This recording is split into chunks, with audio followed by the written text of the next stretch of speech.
തൈപ്പൊങ്കൽ അത് ആഘോഷിക്കുകയാണ് തമിഴ്നാട്. ഇപ്പോൾ സൂര്യദേവനുള്ള സമർപ്പണമായി പൊങ്കൽ അർപ്പിക്കുന്നതാണ് പ്രധാന ചടങ്ങ്. അടുത്ത 2 ദിവസം കൂടി പൊങ്കൽ ആഘോഷങ്ങൾ ഉണ്ടാകും തമിഴ്നാട്ടിൽ.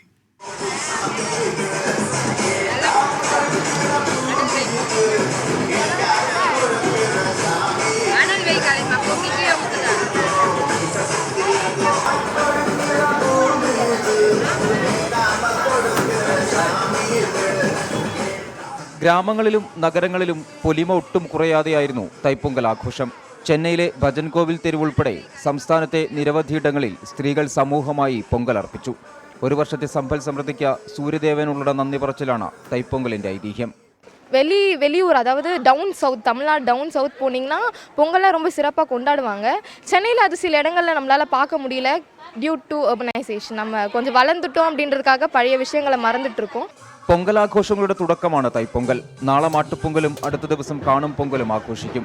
ഇതോടെ ആഘോഷങ്ങൾക്ക് സമാപനമാകും. പൊങ്കലിനോടനുബന്ധിച്ചുള്ള ജല്ലിക്കെട്ട് മത്സരങ്ങളും തുടങ്ങി. മധുരയിലെ അവണിയാപുരത്താണ് പ്രധാന വേദി. പാലമേട്, അളങ്കനല്ലൂർ എന്നിവിടങ്ങളിൽ നാളെ ജല്ലിക്കെട്ട് നടക്കും.